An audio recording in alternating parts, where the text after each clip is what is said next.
This is going to be my first video update coming to you from Nicosia, Cyprus in the Old Town District here on this Friday morning. Let's talk about some news. Let's do an update with regards to the story that I did yesterday evening, the TurkStream Russia-Turkey gas hub.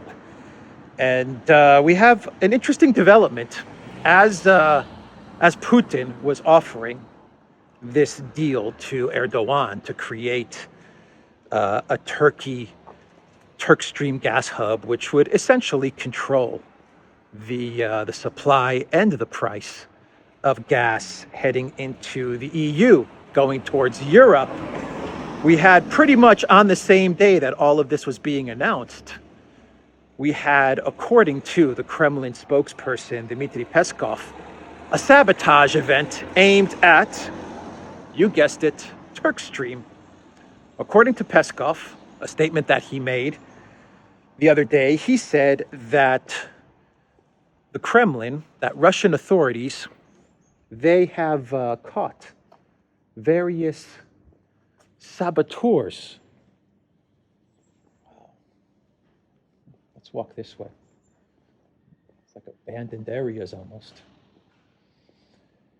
So Peskov said that they have caught saboteurs who were looking to blow up TurkStream. Certain forces have already made an attempt on TurkStream, Peskov said. The saboteurs have been caught and several people have been arrested. They wanted to blow it up on our territory, on our soil, Peskov said.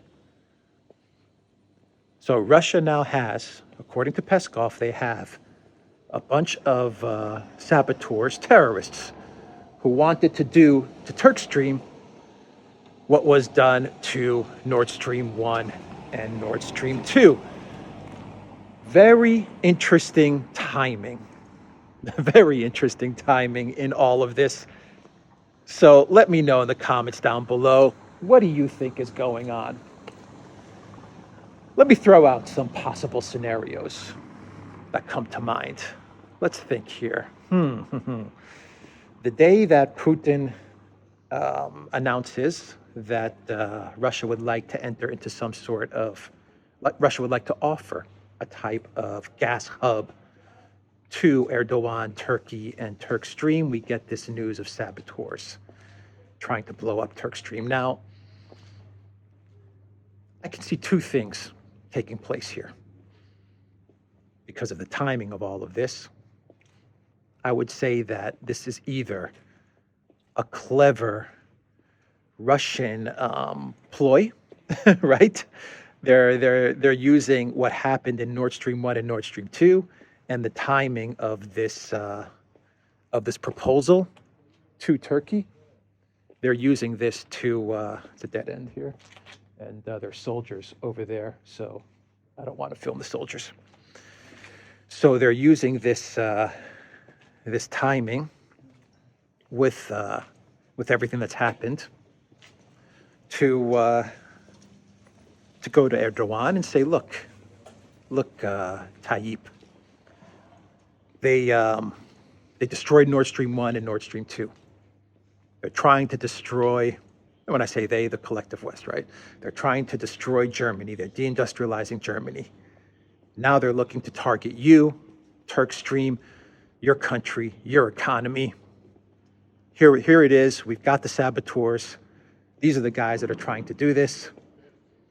Let's join forces. We have to align together and push back against these types of terrorist acts. I can see that, and I can see Erdogan, unlike Schultz, who's a weakling. Erdogan is not that type of guy. I can see Erdogan really lashing out at the collective West, and I can see Erdogan saying, you know what? Screw these guys. I'm with you, Mr. Putin. Let's do this thing and let's really stick it to Europe and the collective West. Who are they to try and blow up my pipeline? I could see Erdogan saying that. So maybe the timing of all of this is very beneficial to the Russians. So that's one viewpoint. It's a cynical viewpoint, but let me throw that out there. Let's take the other side of things. Maybe this is the collective West saying, let's see here. Russia and Turkey are about to enter into some sort of an agreement, a cooperation, to control the price of gas to Europe.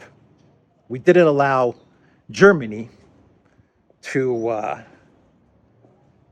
utilize Nord Stream 1, and we didn't allow Germany to further integrate with Russia via Nord Stream 1. There's no way in hell we're going to allow Turkey to work with Russia to control the supply and the price of gas. So as we did with Nord Stream 1 and Nord Stream 2, we're going to do the same with TurkStream. And we are going to blow the thing up. Plain and simple. The same types of tactics that were used with Nord Stream 1, Nord Stream 2 are being employed to sabotage TurkStream via the collective West. And it could be a way for the collective West to delay this cooperation, to send a message to Turkey as well. Don't you dare align with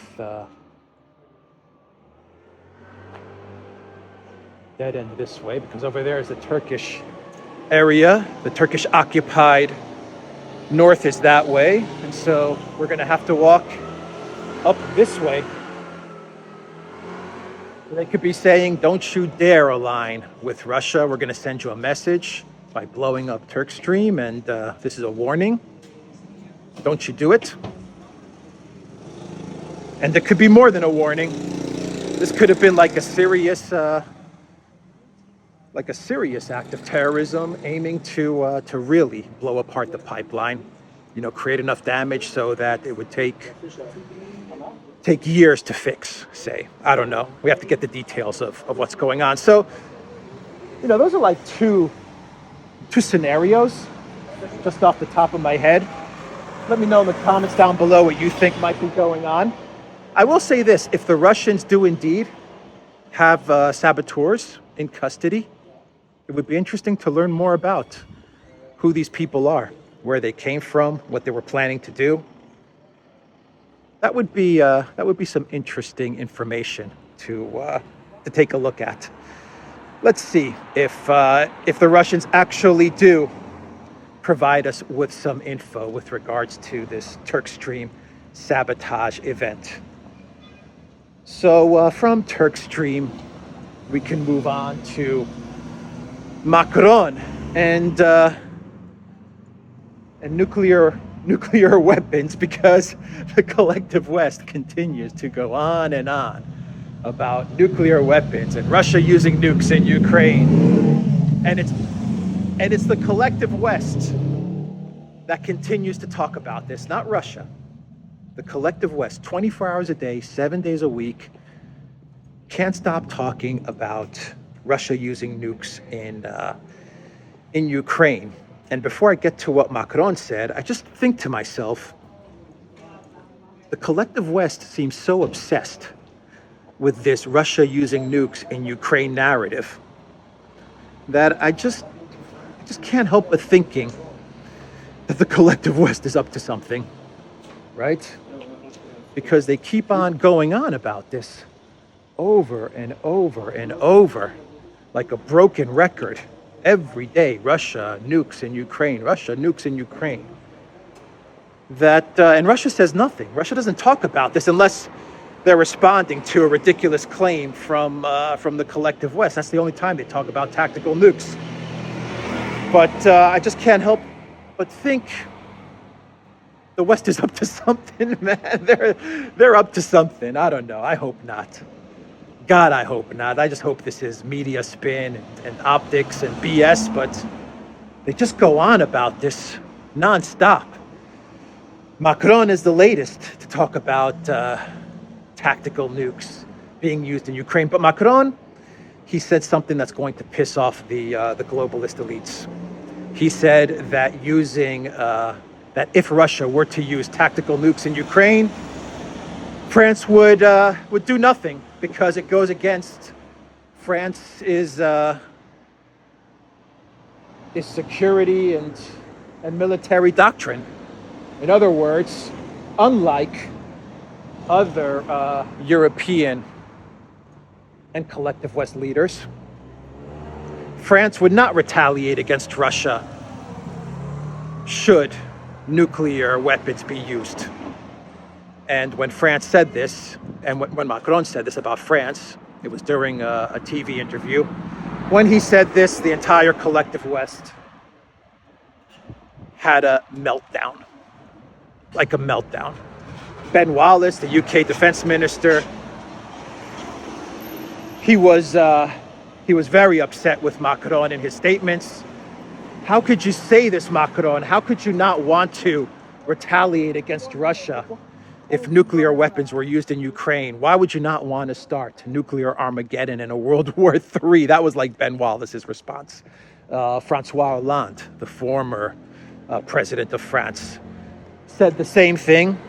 How can you talk about France's security doctrine, Macron? How could you reveal such information? How could you not want to retaliate against Russia if nukes are used? And just everyone in the collective West was just laying into Macron. Because Macron, rightly so, I have to say, Macron basically said what France is doctrine states. That's what our doctrine says. Take it or leave it. I mean, what is Ben Wallace supposed to do? Is he going to change France's security or military doctrine now?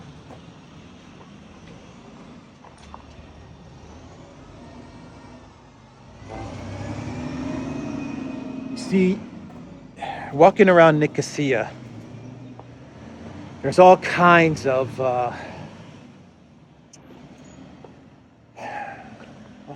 structures and buildings and just all kinds of things that remind you of the invasion and the separation of this capital city. It's present, it's ever present. It's present. It's everywhere you walk in Nicosia, you're reminded of how this city, how this country was split apart, and how this city, to this very day, remains divided. It's everywhere. UN 65, the United Nations, the forces that came in here. So, you see? So that's Macron. Everyone went crazy, including Josep Borrell. Of course, Josep Borrell lost his mind. The EU foreign minister, the policy chief, said on Thursday, after Macron's statement, that any nuclear attack against Ukraine would prompt a powerful answer from the West, which would see the Russian army annihilated. Borrell admitted, however, it would not be a nuclear answer. So how would you annihilate the Russian army if it wasn't a nuclear retaliation, Mr. Borrell? Who knows? Borrell is, that guy talks a lot of nonsense. He really is the worst diplomat I think I have ever seen, ever witnessed. Diplomats usually are excellent speakers, but Borrell, well, that guy is just the worst. I mean, he is the absolute worst. So Borrell was, and we're gonna segue into Borrell. So Borrell was speaking to a group of soon-to-be EU diplomats through this program that the European Union set up. And Borrell made some interesting comments as he was speaking to these students, these soon-to-be EU diplomats and foreign policy chiefs. Borrell, addressing a group of students at the College of Europe in Bruges on Thursday compared the European Union to a garden that has the best combination of political freedom, economic prosperity, and social cohesion ever known to humankind, and must be protected from the outside, and I quote, jungle. You're in the jungle, baby. Is Borrell listening to Guns N' Roses, Axl Rose? Is that what you're listening to, Borrell? Are you getting a little too much GNR? What an idiot. My God. This is the chief diplomat for the European Union, this guy. Let's see, quote, the rest of the world is not exactly a garden. Most of the rest of the world is a jungle, and the jungle could invade the garden. The gardeners should take care of it, but they will not protect the garden by building walls, Borrell said, insisting that Europeans have to be much more engaged with the rest of the world and put their privilege to good use. All right. So let's see. This program, led by Borrell's predecessor, Federica Mogherini, the European Diplomatic Academy, is a brainchild of the European External Actions Service, launched this year with the stated goal of cultivating a truly European diplomatic corps. Some 42 students are taking part in the first year pilot, mostly candidates from various EU institutions, but also diplomats from the Western Balkan countries of Georgia, Moldova, and Turkey, as well as 2 candidates from Ukraine. Let's see, you are the first generation, you are the trailblazers of a process, and I hope that many others will come, Borrell told the group of future diplomats. Keep the garden, be good gardeners, but your duty will not be to take care of the garden itself, but of the jungle outside. It's not the first time Borrell has compared the EU to a beautiful and tidy garden surrounded by chaotic, lawless jungle. Back in March, he told El Mundo that if we don't want the jungle to eat our garden, we have to wake up. a lot of garden and jungle talk coming from Borrell. All right, Borrell. The EU is this beautiful garden without hot water and without heat and without gas and without electricity, but and without food. But hey, it's a beautiful garden, and the outside world is the jungle. I don't have any comments there. Borrell is that guy's a loon. I mean, my God. I think the interesting part about this story is that this guy is the chief, the top, #1 diplomat for the European Union. And you wonder why we are in this mess when you've got guys like this making policy. They actually send this guy on trips to speak with other diplomats. Borrell actually sits at the same table with Lavrov. I bet you when Lavrov would meet Borrell, he was probably like, oh my God. These guys in Europe, these guys are going to destroy Europe. That's what Lavrov told Putin probably afterwards. Putin probably called Lavrov into his office, and he was like, so how was the meeting with Joseph Borrell? I bet you Lavrov was like, oh, Mr. Putin, these guys are going to destroy Europe. No doubt about it. They're crazies. I'm sure that's what they talked about. Anyway, that's Borrell and his little garden jungle thing to speaking to new up-and-coming EU diplomats, the future leaders of the world. It sounds like the WEF school, doesn't it? It all sounds like the same school, the young leaders school of the WEF. And there's a tennis tournament here, the tennis awards being given this early in the morning.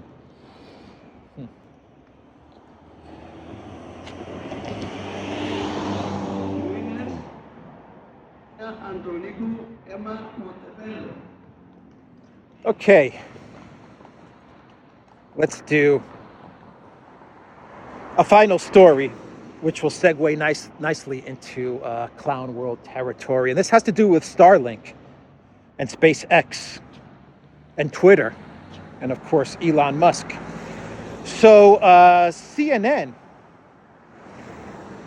says that they've managed to obtain certain documents which state that Starlink is asking the Pentagon to cover all the costs of their Ukraine Starlink internet communication system. SpaceX sends Ukraine bill to the Pentagon. Starlink services could cost the company nearly $400 million over the next year. Elon Musk's aerospace firm has asked the U.S. military to take over funding for its Starlink satellite internet service in Ukraine. Let me move further out here because there is a tennis match going on behind these these bushes here. I stumbled across a tennis match, a tennis tournament. This is what happens when you walk around. Stick with me. I'll give you a look of Nicosia here.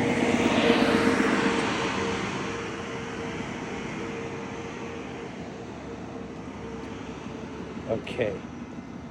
I think we're entering into a more quiet area here.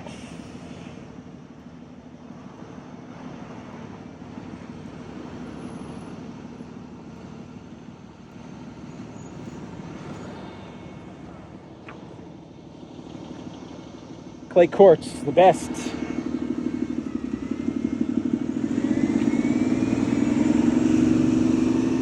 All right, let's talk about Musk. So Elon Musk's aerospace firm has asked the U.S. military to take over funding for its Starlink satellite internet service in Ukraine, saying it is no longer able to foot the cost of operations, according to company documents obtained by CNN. And how did CNN get these documents? I wonder if these documents weren't handed over to CNN in order for them to dig into Musk a little bit more, because Musk is under attack, mostly because he wants to buy Twitter, and that's a big no-no, but there's other reasons as well. But as I read this article, I think one thing is clear, that the whole Starlink Twitter purchase / tweets that Musk sent out a couple of days ago with peace suggestions and maps of how Ukraine voted in 2012, all of these things that happened over the past couple of days. Something is going on. Something is going on with Musk, the Pentagon, the war in Ukraine, and I haven't quite been able to figure it out. In a letter sent to the Pentagon last month, SpaceX outlined its financial difficulties and asked the government to begin funding Starlink services for Ukraine, claiming it will cost more than $120 million for the rest of 2022 and some $400 million over the next 12 months.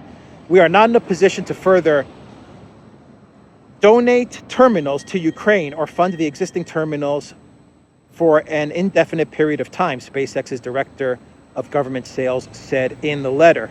SpaceX has donated around 20,000 Starlink satellite units to Ukraine since the beginning of the conflict in late February, providing internet connection and military coordination in chaotic battlegrounds that would otherwise be cut off from the web. Ukrainian officials have hailed the system as an essential part of critical infrastructure. What is going on? Look, for SpaceX to come out and say that Starlink should be taken over by the Pentagon is an admission that the Pentagon is operating and has full control of Starlink, right? Okay, no surprise there. But it also means if you're a consumer, just like an everyday user of Starlink's services, it means that pretty much the US government, the US Defense Department, has full control of your internet access as well, doesn't it? I mean, if you're a country, any country in the world, and you allow Starlink to operate as an internet service provider in your country, you got to be kind of crazy, don't you? And now Elon Musk is pretty much saying, look, you guys are already running this thing, so take it. Just take it. We can't afford this. We can't continue to pay for this. You guys have to foot the bill since you're the guys that are benefiting from this so much by running your war. And I'm starting to think that maybe Elon, maybe somewhere down the line, 2, 3, 4 months ago, he kind of thought to himself after he learned a little bit about what's going on in Ukraine. Maybe he learned about the situation, the history. He started to understand the real narrative behind the conflict. And maybe he said to himself, you know, I'm not comfortable with running Starlink, especially in Ukraine. I'm not comfortable with the Pentagon using Starlink for what it's being used for. It's almost like, you know, Elon Musk has, this is just a thought, there could be a lot of other reasons. I mean, I'm sure there's a lot of other reasons why everything around Starlink is going down now. And this is connected to Twitter as well, I believe. But it's almost like Elon Musk, his marketing team, they wanted to cultivate this image of Musk being like a Tony Stark figure. But it looks like art is imitating life, or life is imitating art, whichever way the expression goes, because wasn't Tony Stark an Iron Man? Wasn't the premise of that movie an arms dealer who had an awakening and realized that he was causing wars and fueling wars, and he changed his ways? And Elon Musk, they wanted him to be a Tony Stark type of figure, and I wonder if he sat there and he said, crap, I really am Tony Stark. My technology is really being used for evil. I don't know, just a thought. But the federal government, they're opening up an investigation against Elon Musk for his purchase of Twitter. Funny how all of this is revolving around Musk. Starlink, Musk, Ukraine. You should have never gotten involved in Ukraine, Elon. You just should have let it go. Starlink, all of that stuff. You should have never, ever gotten involved in Ukraine. Mistake number one.